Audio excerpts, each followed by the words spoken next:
La teoría de las estructuras disipativas. Continuación. La retroalimentación positiva. Los sistemas cerrados del tipo A, B, C, A tienen retroalimentación negativa, mientras que los sistemas abiertos que evolucionan de acuerdo al bucle B, C, D, A lo hacen por retroalimentación positiva.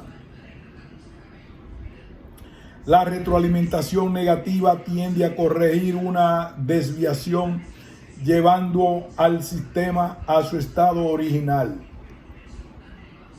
Un desequilibrio es una desviación y es corregido mediante un retorno al equilibrio original. Esta clase de procesos se oponen al cambio, puesto que buscan siempre retornar a como eran antes, a un estado anterior. La oposición, la retroalimentación positiva, promueve el cambio, la formación de estas estructuras más perfeccionadas, más adaptativas, más sutiles. En la medida en que implican la instauración de una nueva estructura, son procesos irreversibles. A diferencia de la retroalimentación negativa, que al tender hacia el estado original es reversible. La retroalimentación negativa neutraliza las desviaciones y la retroalimentación positiva las amplifica. Para dar un ejemplo aproximativo, si nosotros estamos caminando por el desierto hacia una meta lejana pero conocida, buscaremos cada tanto corregir nuestro rumbo, neutralizar nuestra desviación respecto de la meta mediante cambios periódicos en nuestra trayectoria. Pero si cometemos un error infinitesimal y nos desviamos 1 milímetro de la meta, con el tiempo y la distancia ese error se amplificará cada vez más y terminaremos por llegar a un lugar muy alejado de la meta. En la retroalimentación negativa buscamos corregir las desviaciones para volver a la trayectoria original.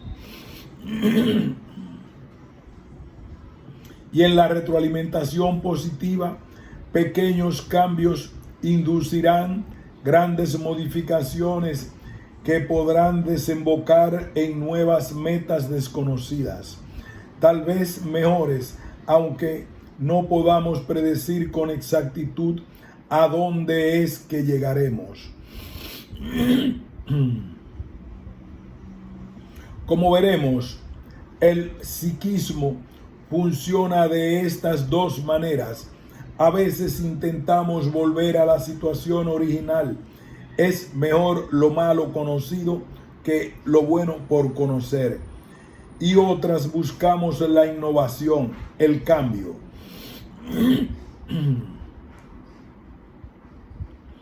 La ciencia clásica se centraba en la estabilidad. Los primeros trabajos en teoría de la información hacían hincapié en la retroalimentación negativa, proceso que tiende a amortiguar el cambio devolviendo al sistema a su posición de equilibrio. Prigogine, en cambio, exhorta a estudiar la forma en que la retroalimentación positiva promueve el cambio y la inestabilidad. Ejemplo: una reacción química produce una enzima y la presencia de esta estimula a su vez a la producción de más enzimas. En la química inorgánica, estas situaciones son excepcionales, pero en las últimas décadas la investigación en biología molecular descubrió que esos circuitos son la sustancia de la vida misma.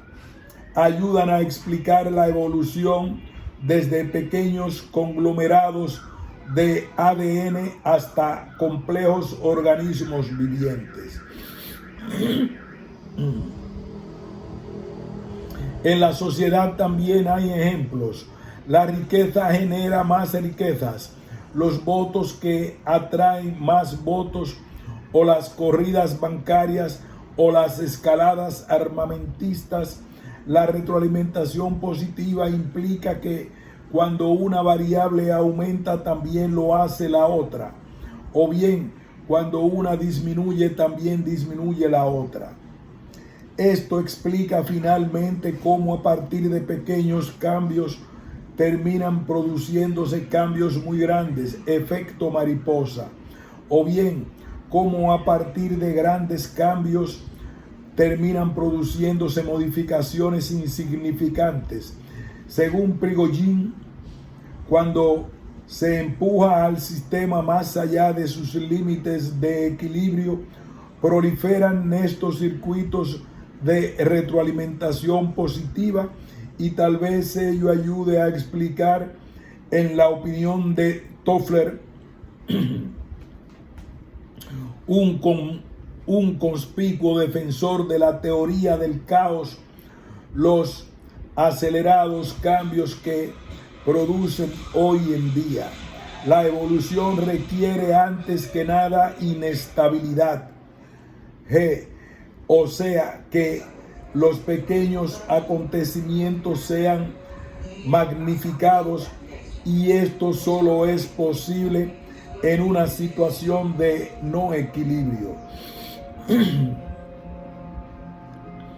El equilibrio es, por definición, no evolutivo. En cambio, la evolución requiere inestabilidad, irreversibilidad y la posibilidad de dar sentido a los pequeños acontecimientos para que se produzca un cambio de estructuras.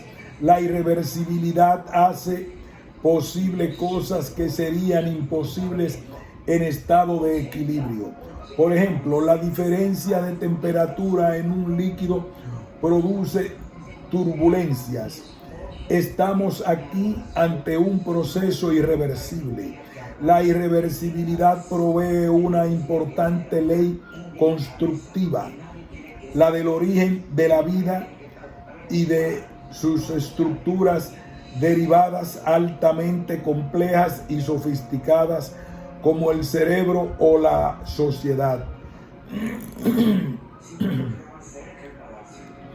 Una vez que el proceso desemboca en la creación de una estructura compleja, la estructura disipativa,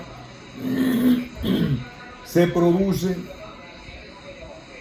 un nuevo desequilibrio, pasaje de D a B,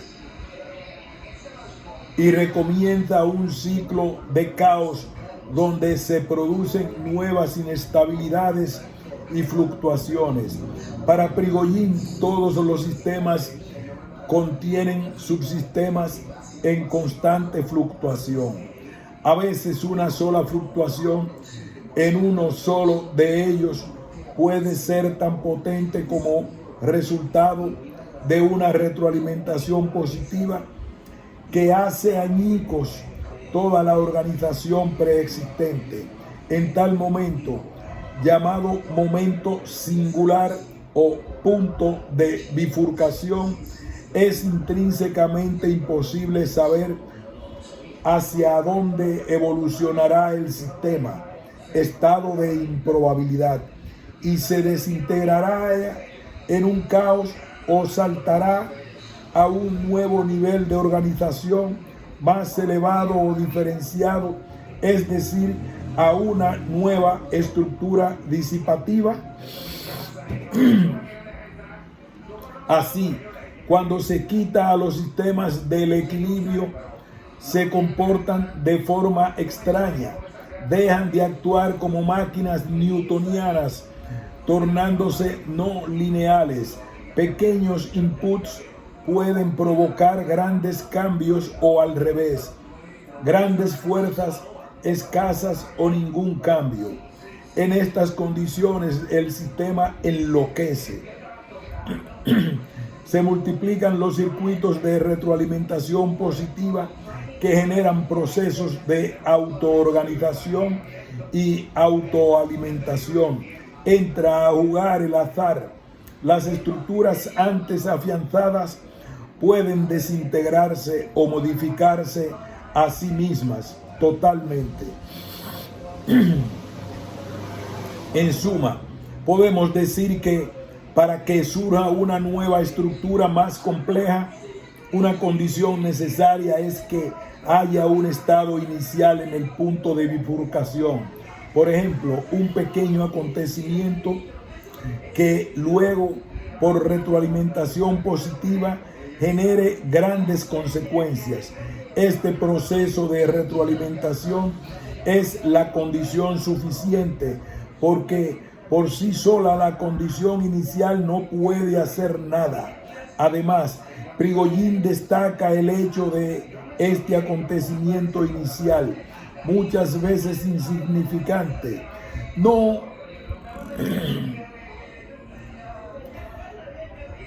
Este proceso de retroalimentación es la condición suficiente por sí sola. La condición inicial no puede hacer nada. Además, Prigogine destaca el hecho de este acontecimiento inicial, muchas veces insignificante, se produce por azar. Toffler da el ejemplo de una gran conmoción internacional que se produjo como consecuencia de un hecho fortuito donde un camarero de un barco vio como unas personas limpiaban armas. Se trataba de guerrilleros que iban a cometer un atentado importante. En la ciencia clásica, el azar era un intruso, pero con la teoría del caos pasó a ser un socio del determinismo. Políticos y economistas reconocen la importancia del factor suerte y en este sentido tiende a sucumbir nuestra idea newtoniana de un universo absolutamente determinado por leyes eternas. La realidad es entonces la realidad no es entonces ni puramente determinada ni puramente gobernada por el azar. Hay algunos fenómenos a los que a grandes rasgos puede aplicarse el esquema determinista, como el movimiento de la Tierra en torno al Sol, pero en otros hay una mezcla de determinismo y probabilidad o azar, como en la evolución de un ser humano, de una sociedad, del clima terrestre, etc. Para Prigogine, un problema de la ciencia actual es precisamente determinar cuánto hay de determinismo y cuánto de azar en los fenómenos que estudiamos. Puesto que ambos elementos están siempre presentes en mayor o menor medida, las predicciones ya no pueden ser absolutas, sino probabilísticas, y ello no por nuestra incompetencia o ignorancia, sino porque la misma realidad tiene de por sí esa mezcla. La hipersensibilidad de la influencia externa. Retomemos brevemente a nuestro esquema. Cuando un proceso evoluciona caóticamente como el tramo BC, se torna cada vez más hipersensible a las influencias del entorno, energía, información, etc. Y como consecuencia de ello evolucionará hacia D. En cambio, para que el sistema evolucione hacia A, no se precisa esa influencia externa. Un gas con sectores más calientes y otros menos calientes, es decir, un gas en estado de desequilibrio, evolucionará espontáneamente hacia una distribución homogénea del calor hasta llegar al estado de equilibrio.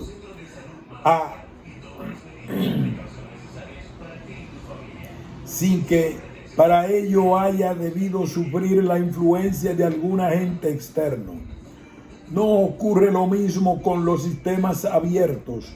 Mientras estos evolucionan caóticamente, las influencias externas acentúan ese caos hasta un punto culminante llamado punto de bifurcación, donde el sistema deberá optar por retornar al equilibrio o reorganizarse en una estructura y un equilibrio superiores.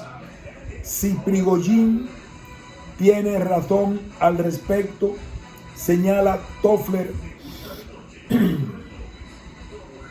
entonces debería ocurrir que la propaganda extranjera o una alteración en las tasas cambiarias mundiales, influencias externas, deberían producir un impacto interno mucho mayor en una sociedad inestable o desequilibrada que en otra en equilibrio. Por lo demás, como esas pequeñas entradas pueden causar grandes efectos, no debería sorprendernos que una influencia insignificante provoque una reacción enorme en esa sociedad.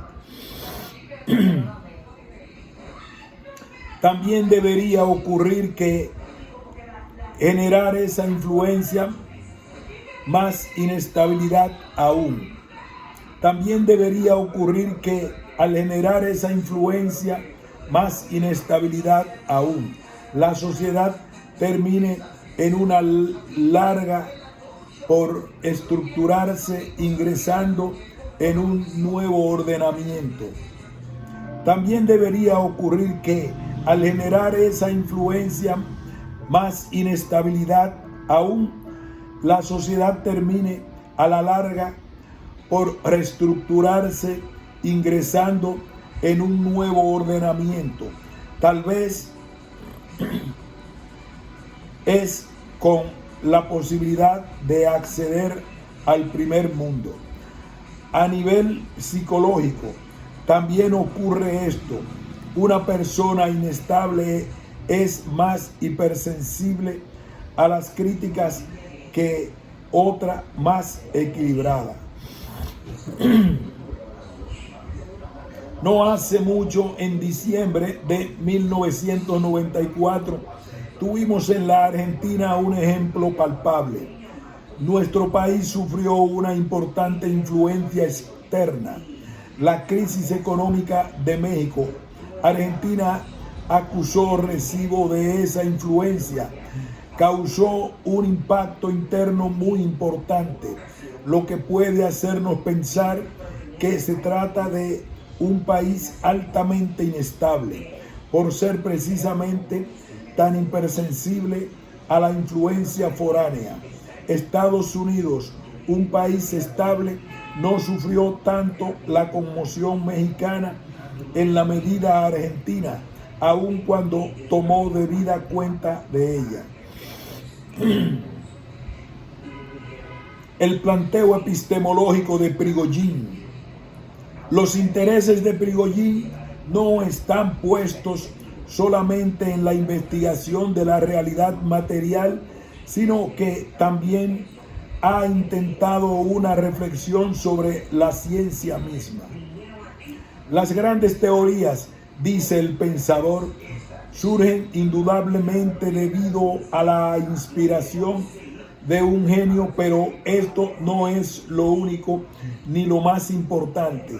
Ciertas teorías aparecen en ciertas épocas y determinados lugares, no tanto por diferencias de inteligencia del sabio con las demás personas, sino por haber diferentes condiciones históricas o culturales.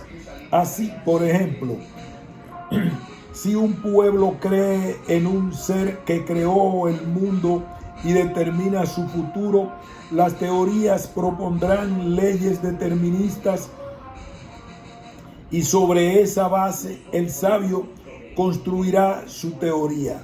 No obstante, las teorías así creadas no tienen una duración eterna. Hasta las teorías científicas más definitivas, como las de Copérnico, Newton o Einstein, terminan siendo refutadas, con lo cual la verdad científica es solo parcial.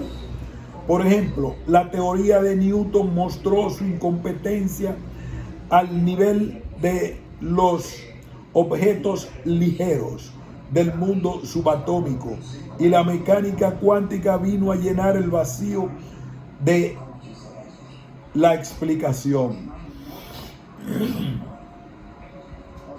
El progreso científico para Prigogine depende más bien de la colaboración entre las ciencias que estudian la naturaleza y las ciencias del hombre.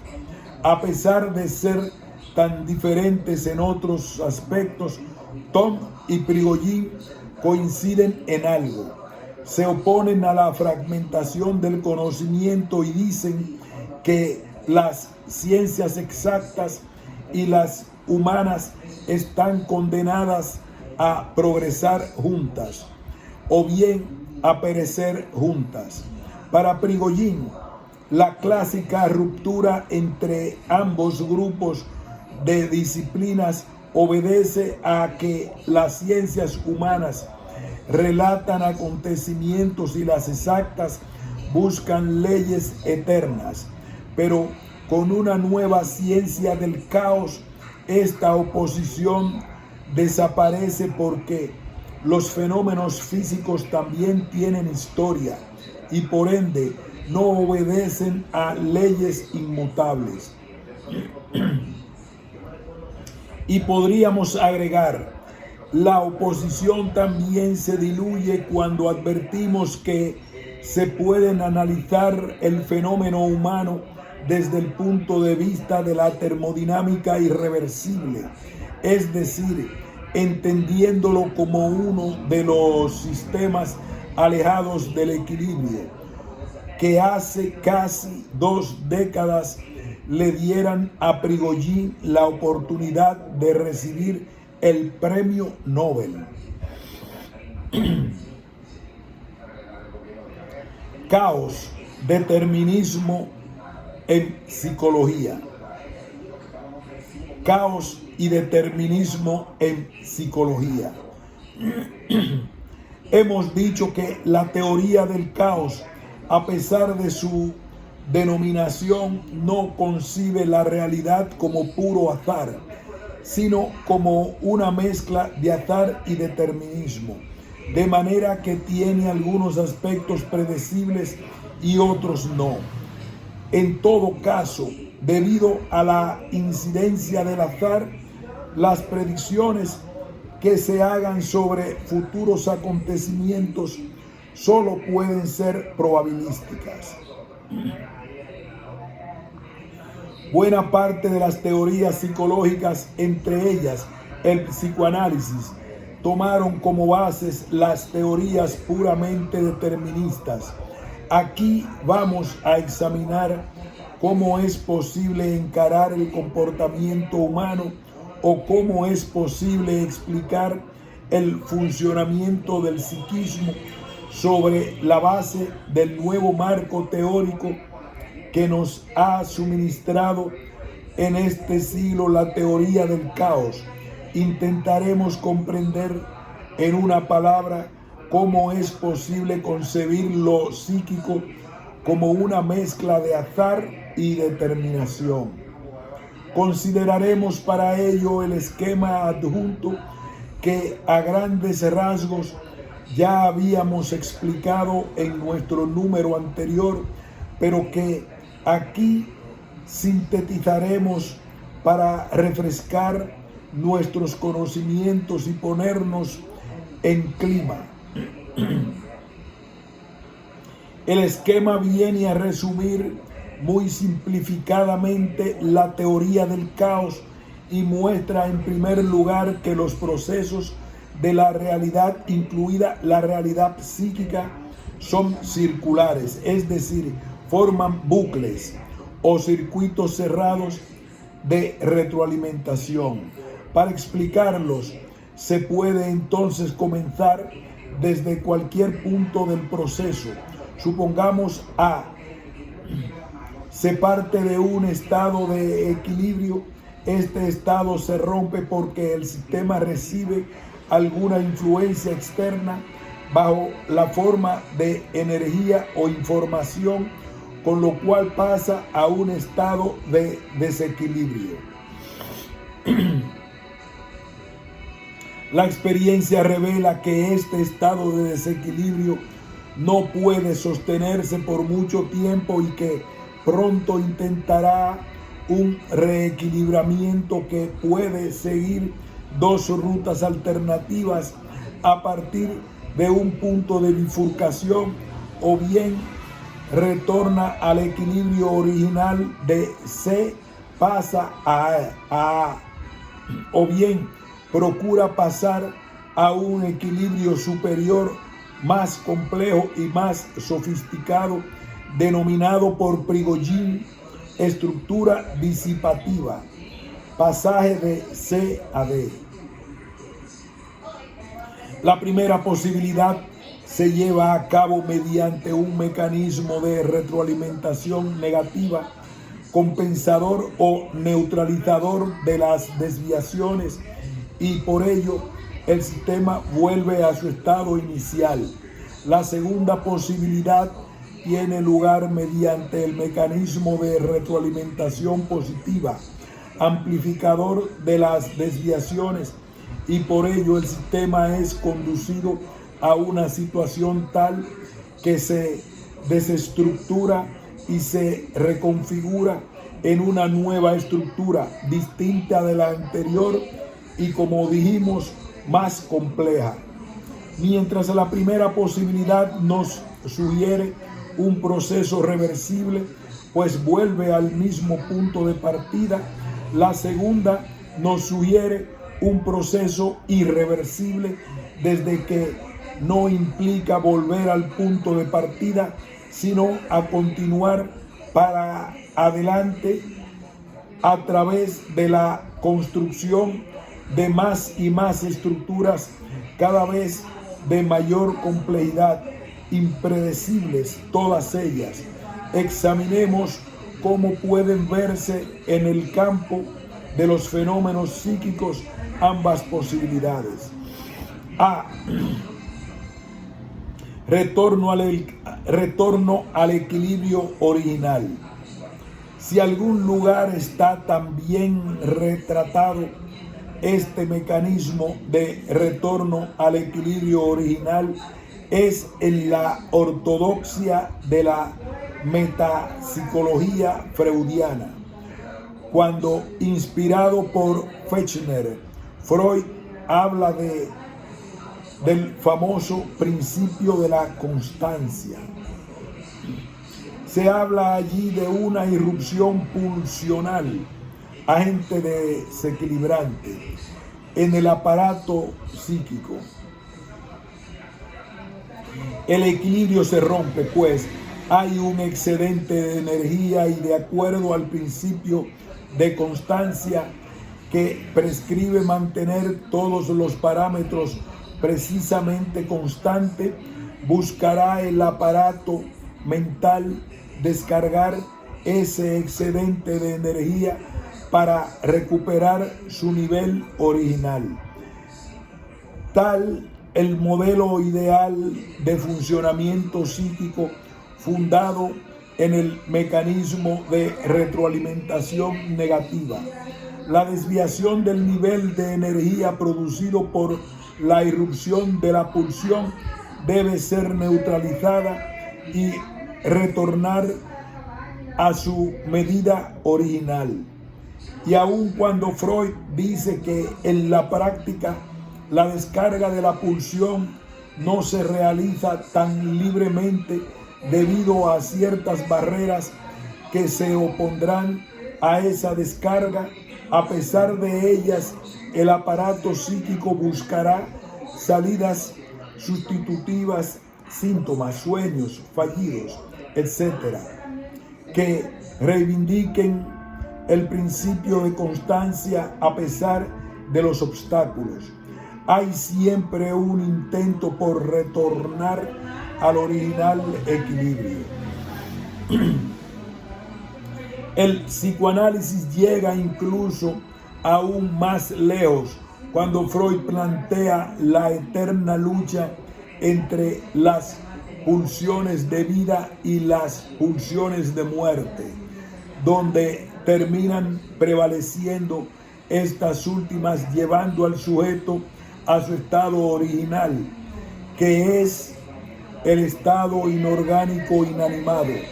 El destino del hombre ya no es simplemente neutralizar el excedente de energía pulsional, sino la misma muerte, vale decir, reducir el monto energético a cero, o por lo menos a niveles incompatibles con el sostenimiento de la vida. El hombre pasa a ser, digámoslo de otra forma, un sistema cerrado más que intenta sustraerse a las influencias externas para mantener a toda costa un equilibrio anterior. Y esto es así porque, como indica Holstein, Freud solo disponía de una termodinámica de los sistemas cerrados. Los nuevos modelos teóricos mostrarán al hombre, en cambio, como un sistema abierto cuya tendencia no es al equilibrio, sino a desequilibrios que conducirán a nuevos reequilibramientos y a estructuras cada vez más complejas, las que Prigogine denominó en química estructuras disipativas. Destaquemos por último que en el esquema del retorno al equilibrio original no hay lugar para el azar. Todo está allí determinado y nadie podrá equivocarse al predecir que en última instancia el comportamiento humano tiene un destino fatal. Si quisiéramos reaccionar contra esta postura, no deberíamos cometer el error de lo que los psicólogos sistémicos llaman la ilusión de alternativas y creer que la única alternativa a un psiquismo determinado es un psiquismo que funciona totalmente al azar. Antes bien, el psicoanálisis podrá avanzar si combina determinismo y azar, lo algorítmico con lo estocástico. Destaquemos por último que en el esquema del retorno al equilibrio original no hay lugar para el azar. Todo está allí determinado y nadie podrá equivocarse al predecir que en última instancia el comportamiento humano tiene un destino fatal.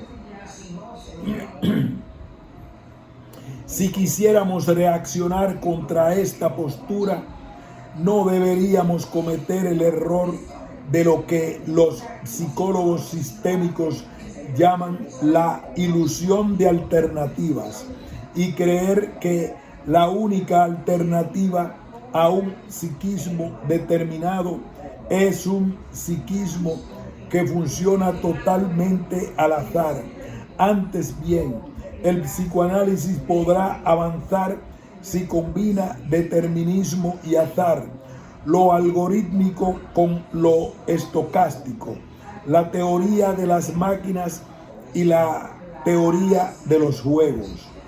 La alternativa no es entonces al puro azar, sino la mezcla de azar y determinismo de que habla la teoría del caos, y para ello habremos de remitirnos al segundo circuito de retroalimentación, donde están incluidas las estructuras disipativas. La génesis de las estructuras disipativas. Es posible extender la teoría del caos al funcionamiento psíquico. ¿Qué lugar ocupan el azar y las estructuras disipativas de Prigogine en el psiquismo? Examinemos estas cuestiones tomando como ejes de referencia tres importantes orientaciones psicológicas: el psicoanálisis, la psicología genética de Piaget y la psicología sistémica. C. El psicoanálisis.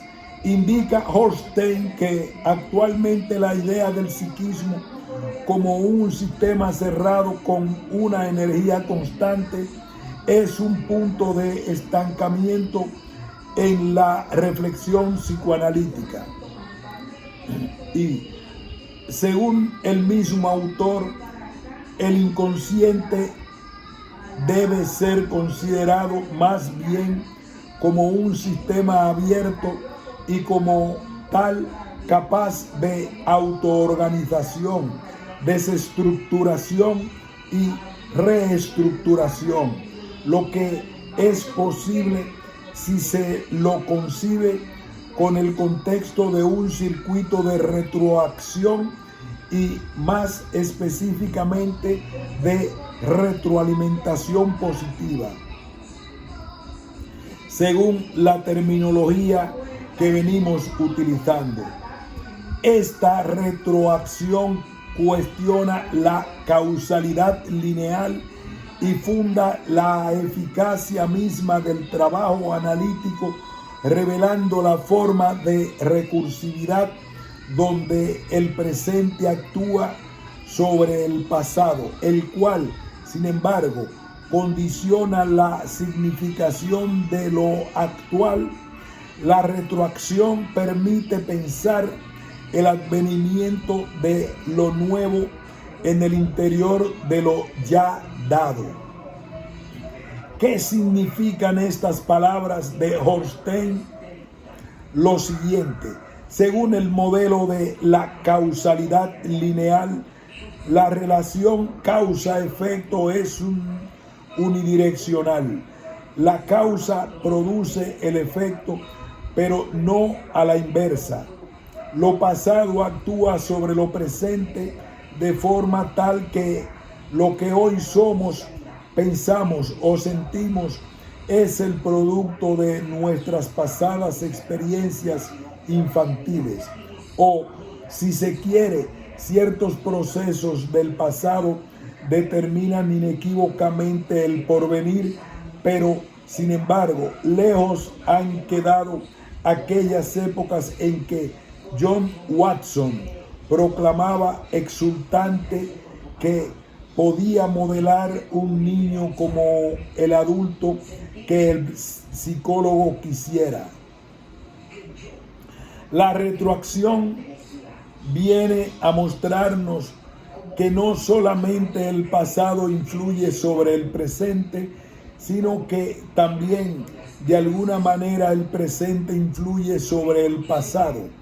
En efecto, en el trabajo analítico es posible resignificar el pasado, desestructurarlo para volverlo a estructurar de otra manera, como si estuviéramos desarmando un pullover y con las mismas hebras de lana hacer un pullover nuevo. A su vez, un pasado resignificado operaría de una manera sobre el comportamiento actual, supuestamente en la orientación deseable y produciendo la cura. Durante el proceso terapéutico o analítico es posible verificar también mecanismos de retroalimentación negativa, bucle ABCA, como los descriptos de resistencia al cambio.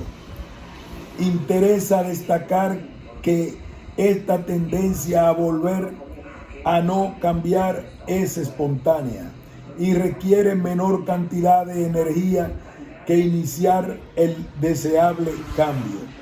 Podemos pensar que el paciente que se resiste al cambio no puede contar con la suficiente reserva energética porque la que necesitaría para cambiar está siendo consumida en la resolución de un conflicto interno. Por ejemplo, en el sostenimiento permanente de una defensa para contrarrestar la persistente e intensa angustia implicada en el riesgo de la liberación pulsional.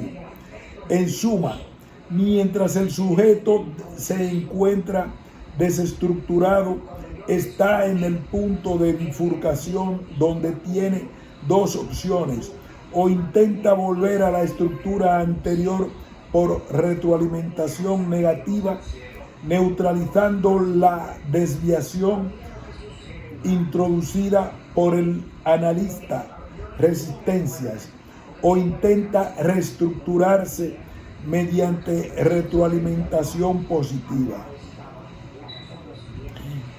En esa encrucijada es altamente sensible la influencia del entorno a la palabra del analista y a cualquier acontecimiento que se produzca por azar entre analista y analizado, por pequeño que sea, podrá producir efectos importantes.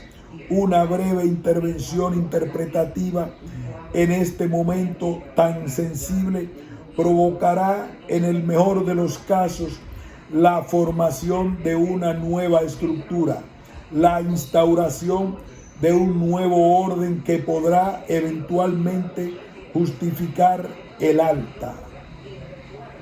Holstein declara implícitamente la importancia de este punto de bifurcación, donde el acontecimiento fortuito tendrá una importante repercusión o no. El acontecimiento azaroso puede hacer surgir nuevas posibilidades de historia, o es solo un disfraz que forja la compulsión de repetición, apenas un pretexto para el idéntico retorno a lo ya inscripto. Pensar en síntesis. El proceso terapéutico en términos de un mecanismo de retroalimentación positiva donde el pasado influye sobre el presente y este sobre el pasado es volver a una idea original de Freud, pero abortada por la influencia que sobre él ejerció la termodinámica de los sistemas cerrados a comienzos del siglo. Como termina diciendo Holstein, Freud concibió al inconsciente como un sistema abierto, pero lo modeló como un sistema cerrado. Una última consideración. En la medida en que reconozcamos la influencia de los acontecimientos aleatorios en el punto de bifurcación, deberemos aceptar que el psiquismo es el producto del determinismo y del azar al mismo tiempo, lo que, entre otras cosas, explica por qué la conducta del hombre no es predecible con una seguridad del 100%. Desde ya, cuando hablamos de azar, seguimos la idea de Prigogine, según la cual el azar no es tanto un invento nuestro para justificar nuestra ignorancia sobre las causas de las cosas, como algo que forma parte de lo real en forma objetiva. El azar como invención aparece, por ejemplo, en las explicaciones que dan los mismos pacientes sobre su propia compulsión a la repetición. ¡Qué maldita suerte! Siempre me tocan para casarme mujeres dominantes. O también tengo la suerte en contra. Me echan de todos los trabajos que consigo. En estos casos, el azar es una forma de ocultar el determinismo propio de la compulsión a la repetición y adjudicar las desgracias a factores externos más que a factores internos. D. La psicología genética de Piaget. Si examinamos la evolución de la inteligencia según Piaget, la veremos desarrollarse en términos de desestructuraciones o pérdidas de equilibrio que conducirán a nuevas reestructuraciones o equilibrios superiores y más sutiles.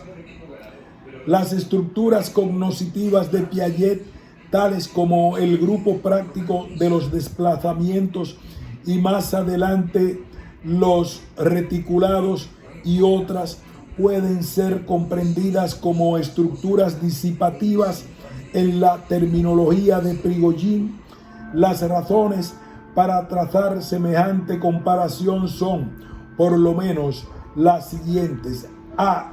Piaget sostiene que cuando se produce un desequilibrio, el sistema mental existente para entonces buscará instrumentar medidas compensatorias que, lejos de retornar al equilibrio original, intenta un nuevo equilibrio mediante la construcción de una nueva estructura sobre la base de la anterior, nueva estructura que resulta evolutivamente más adaptativa.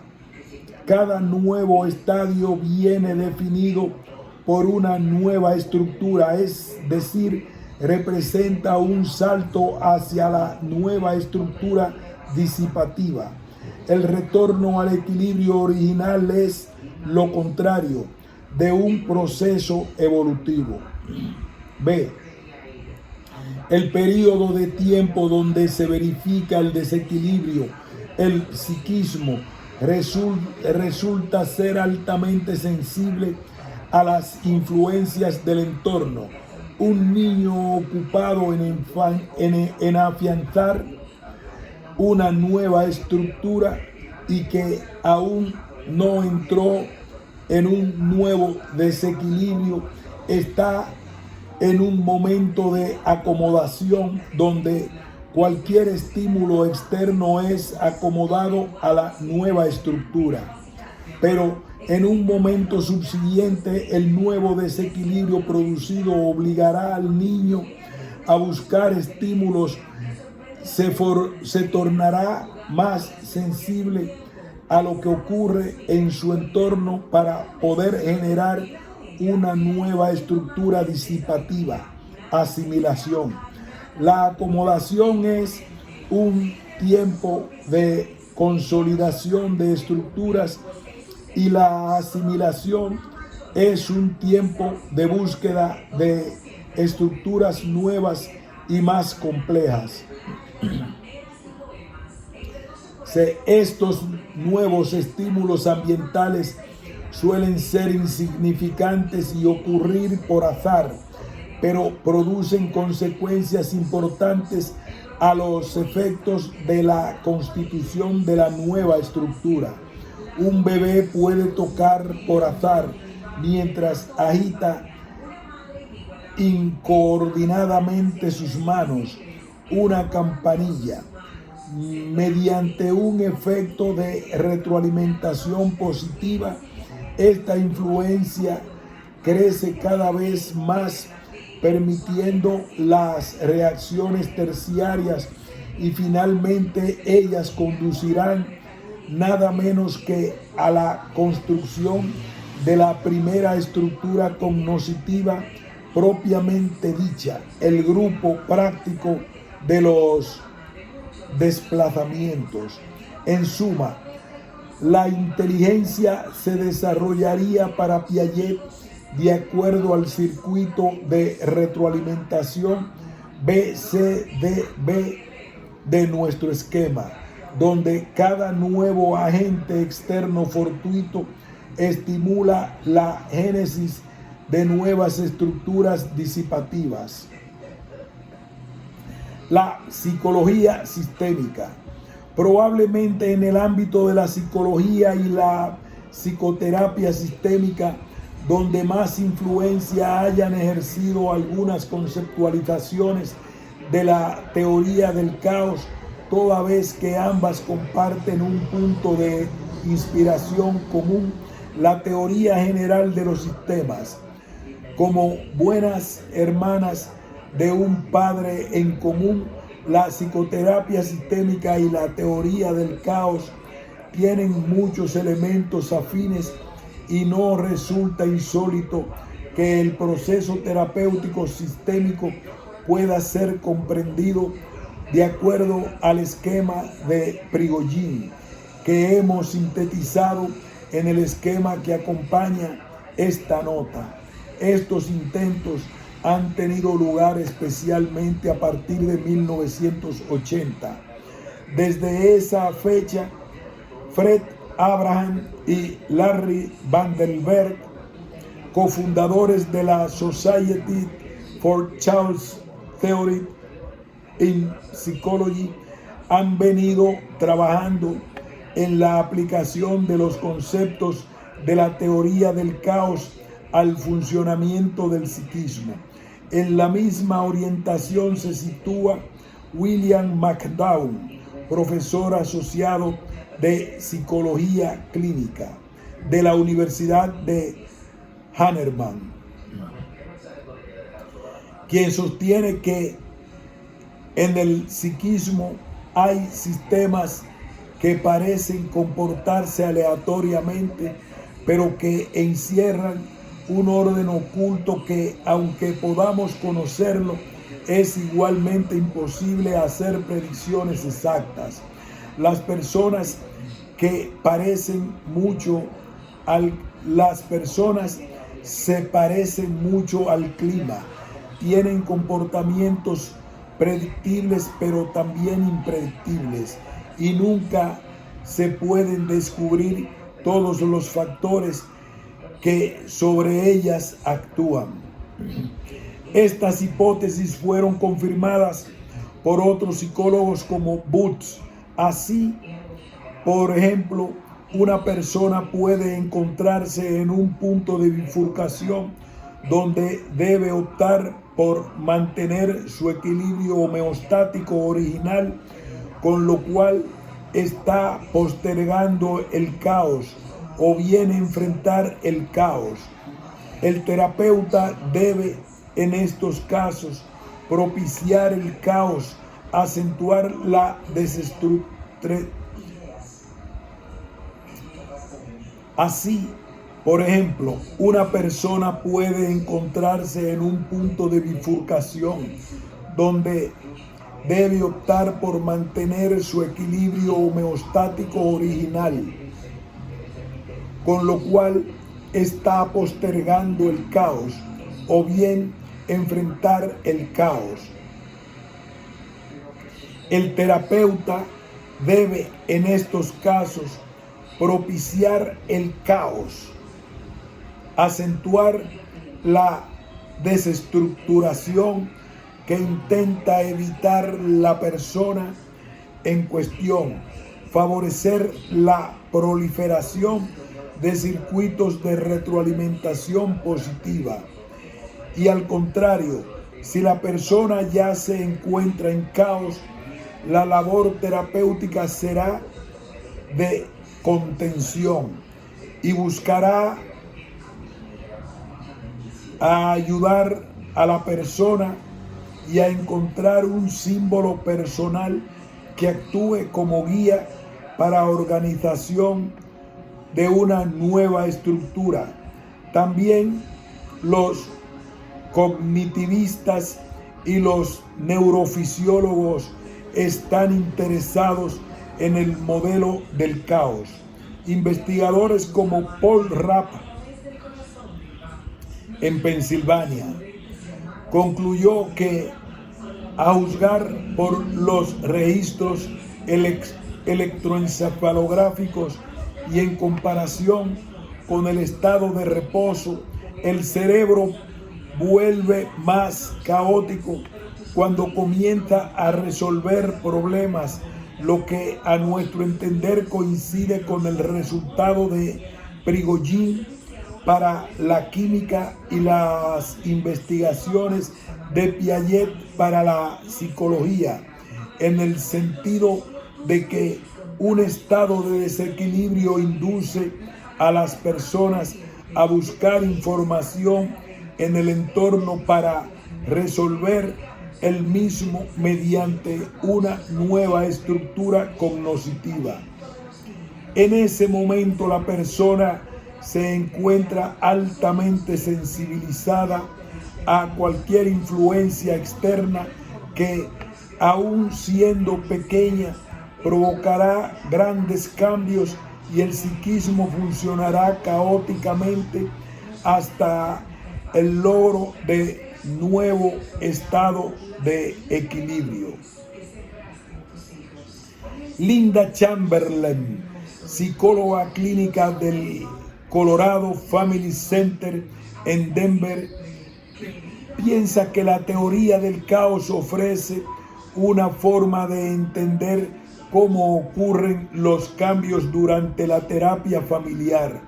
En la bibliografía que hemos consultado sobre esta cuestión no hay detalles específicos, pero procuraremos dar algunos ejemplos tomados de terapeutas sistémicos clásicos y entender sus propuestas desde la teoría del caos. El esquema que estamos presentando puede muy bien considerarse como una descripción sucinta de los procesos de cambio o de no cambio que pueden verificarse en el ser humano individual o en las familias, tanto los que ocurren en forma espontánea como los que son inducidos terapéuticamente. En el esquema hay dos bucles o circuitos principales. El circuito ABCA es de retroalimentación negativa y el circuito BCDB es de retroalimentación positiva. Mediante cualquiera de ambos circuitos pueden describirse procesos sanos y procesos enfermos, de manera que no siempre el circuito positivo es sano ni uno negativo enfermo. Además, al estar ambos bucles interconectados en el punto de bifurcación, el proceso puede evolucionar combinando secuencias de retroalimentación negativa y positiva o viceversa, tal como se ve en terapia familiar sistémica. Watzlawick y su equipo de Palo Alto, California, hablan de dos tipos de cambios verificables en un contexto terapéutico: los cambios 1 y los cambios 2. Los cambios 1, bucle ABCA, no modifican la estructura del sistema ni de su funcionamiento cibernético y consiguientemente hacen que el problema original persista e incluso se agrave. Los cambios 1 nacen de la misma lógica que generó el problema y frecuentemente consiste en hacer exactamente lo contrario.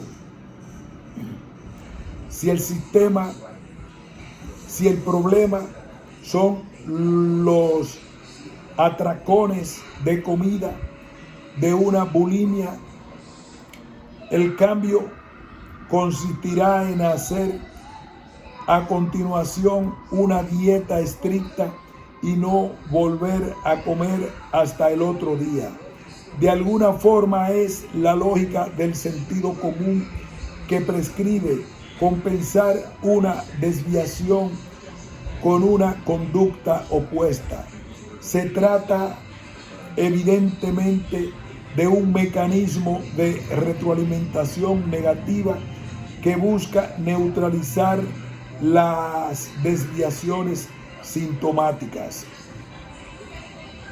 El bucle ABCA es característico de los comportamientos de resistencia al cambio, ya que por definición la retroalimentación negativa busca retornar a una situación original, lo que permite a la bulímica volver a reiniciar su ciclo intempestivo de comidas. Los cambios 2, bucle BCDB, en contraste, afectan los parámetros mismos del sistema, cambian la estructura y recurren a soluciones que contradicen el sentido común. Así, las intervenciones paradójicas, en vez de sugerir a la bulímica que haga una dieta estricta, le sugiere que no haga dieta o que siga comiendo o que coma solo un poco menos, etc. Es decir, se busca amplificar la desviación mediante la retroalimentación positiva. Aunque discutidas, se supone que tales intervenciones pueden producir cambios 2 en cortos periodos de tiempo. La escuela interaccional de Palo Alto plantea que estos cambios se supone deben ir acompañados de una reestructuración cognitiva. La prescripción paradójica debe ser comunicada a la familia de la paciente bulímica con su propio lenguaje, apelando a su propio modo de conceptualizar la realidad, lo que obviamente exige cierta capacidad de adaptación del terapeuta al punto de vista familiar. En la medida en la que la familia pueda pasar del cambio 1 al cambio 2, podrá solucionar su problema eficazmente, pasaje que se ha de verificar en el punto de bifurcación donde la intervención del terapeuta impedirá que persista el ciclo hacia A y pueda ser desviado hacia B. Por lo demás, en el punto de bifurcación no siempre encontramos una intervención terapéutica y aquí van dos ejemplos. A, un acontecimiento como la muerte de un progenitor fuerza al sujeto a elegir entre dos caminos alternativos. Hacia A, en cuyo caso neutralizará la pérdida, negándola, y seguirá su vida normalmente sin hacer ningún duelo. Esto implica retrotraerse a la situación anterior a la muerte, para recuperar el equilibrio original, hacia D, donde el sujeto sufre una desestructuración momentánea. Su vida parece caotizarse, pero puede salir de la crisis beneficiosamente reestructurado. B. El segundo ejemplo son las curaciones espontáneas, donde el sujeto o la familia evolucionan hacia D sin terapia alguna. Muchas veces esto es asignado al azar, pero en esta asignación suele haber un fuerte componente subjetivo. El terapeuta puede atribuir sus éxitos a sus propias maniobras terapéuticas y los éxitos de la naturaleza o los que de algún colega al simple azar.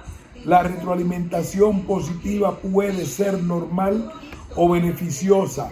Por ejemplo, cuando advertimos que la misma actividad del ser vivo facilita el encuentro azaroso con estímulos que lo desestructuren, alcanzando así una estructuración más compleja y más adaptativa. La vida es un continuo de reequilibramiento que conduce al cambio, es decir, a nuevos desequilibrios y así sucesivamente. Y en este trayecto el ser va cumpliendo su plan evolutivo. De la misma manera, una familia en terapia que se desestructure es en principio un buen indicador del proceso de curación. De aquí que una de las técnicas empleadas en terapia sistémica, sobre todo por la escuela de Minuchin y Haley, sea la desequilibración. Esta consiste esencialmente en que el terapeuta fomente la alianza intensa entre él mismo y algún subsistema de la familia, por ejemplo, con la madre y el hijo, y los efectos de obligar a la familia a una reestructuración de sus límites camino hacia D. De esta manera, el terapeuta crea las condiciones para que la familia del paciente esquizofrénico frene la tendencia homeostática hacia A o tendencia hacia el no cambio. Pero la retroalimentación positiva puede también ser perjudicial, como cuando dos personas interactúan de tal modo que van desequilibrándose cada vez más, pudiendo llegarse a una situación potencialmente peligrosa para sus respectivas integridades, como ocurre en las escaladas simétricas y en complementarias descriptivas por Watzlawick, o en los comportamientos interactivos que Bateson englobó bajo la denominación de fenómenos de sismogénesis. Es, por ejemplo, el caso de la persona que insulta a otra y ésta, en vez de morigerar la situación, retornando al ulterior equilibrio, a su vez vuelve a insultar a su interlocutor y así sucesivamente hasta llegar por retroalimentación positiva a los límites peligrosos a los que hacíamos referencia.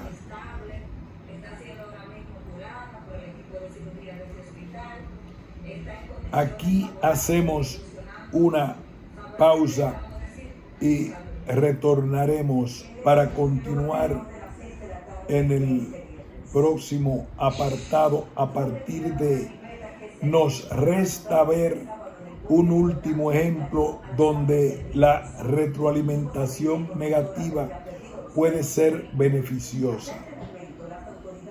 Pausamos.